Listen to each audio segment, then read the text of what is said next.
पड़ता है। जैसे गर्भ में शिशु है और जो लोग संयम धारण नहीं करते तो बहुत तरह से उस शिशु के संस्कार और उसके स्वास्थ्य पर प्रभाव पड़ता है।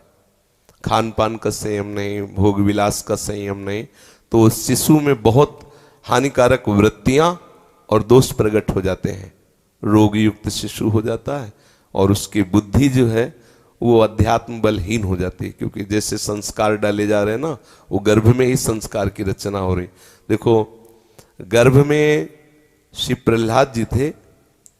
देवराज इंद्र ने जब सुना कि हिरण्यकश्यप तपस्या में है तो आक्रमण किया और कयाधु जी को बंदी बना लिया। जो भाग्य ने और असुरों का विनाश किया। वो लिए जा रहा था कयाधु जी को, जिनके गर्भ में प्रहलाद जी थे। वो इसलिए लिए जा रहा था कि गर्भस्थ शिशु की हत्या करना महापाप है और ये हिरण्यकश्यप का पुत्र है, तो जब ये बाहर प्रकट होगा तो इसे मार देंगे, इस विचार से लिए जा रहा। नारद जी आए और देवराजेंद्र से कहा, तुम्हारी बुद्धि बिगड़ गई है, तुम जिस गर्भस्थ शिशु की हत्या करना चाहते हो तुम्हारी सामर्थ्य नहीं कि उसकी हत्या कर सको, क्योंकि इसके गर्भ में जो बालक है वो महातेजस्वी प्रभु श्री हरि के चरणों का दासत्व लिए हुए है। तुम्हारी सामर्थ्य नहीं कि उसके तेज के सामने तुम टिक सको, इसलिए इसे छोड़ दो। नारद जी कयाधु जी को देवराज इंद्र से मुक्त कराकर अपने आश्रम में ले गए और उसी दिन से भगवान नाम कीर्तन, भगवत कथा, भगवत भक्ति का ऐसा संस्कार दिया कि सब जानते हैं भक्तराज प्रहलाद जी कहे गए, भक्तराज। और वो अपने मित्रों से बताते हैं कि ये जो हमारे महामहिमा में निर्भयता, निशोक, निश्चिंत लक्षण देख रहे हो, हमारे गुरु के द्वारा प्रदत्त है। तो उनका गुरु तो हमने संडामर्क को ही देखा उपदेश देते हुए, आपका और कौन गुरु? उनका नारद जी। कब मिले? बोले गर्भ में जब माँ के थे तब उपदेश किया। मतलब गर्भस्थ शिशु पर बाहरी जो हमारा संस्कार है वो प्रभाव डालता है। हम क्या बोल रहे हैं, क्या देख रहे हैं, क्या सुन रहे हैं, क्या पढ़ रहे हैं, तो उसका प्रभाव पड़ता है।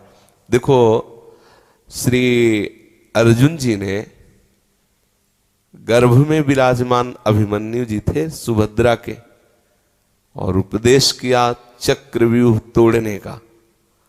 तो 6 द्वार तोड़ने तक तो जगती रही, 7वें में सो गए।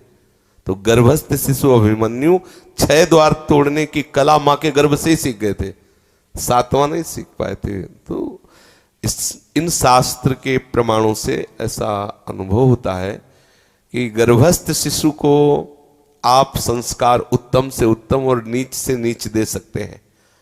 मान लो गर्भ में शिशु है और आपका खान पान, आपका व्यवहार, आपकी बातचीत, आपका, तो वो संस्कार उसके बिगड़ रहे हैं। और यदि आप भागवतिक हैं तो भागवतिक संस्कार होंगे। बड़ी भाग्य है आपके जो आप अपने गर्भस्थ शिशु को भगवत भक्त बनाना चाहते हैं।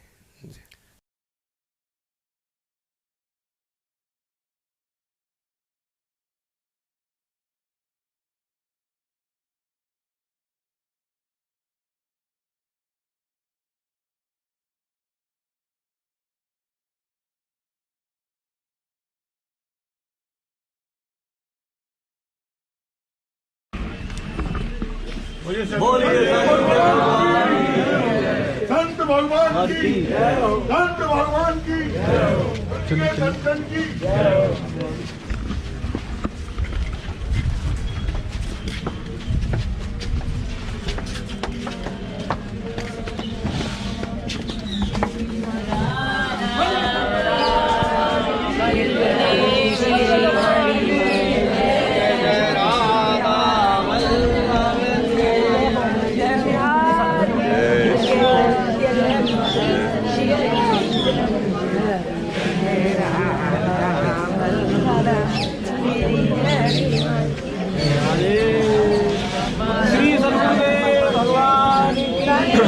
माताजी दूर दूर राधे राधे।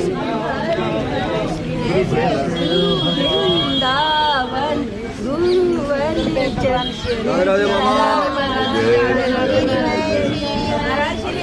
श्री हरि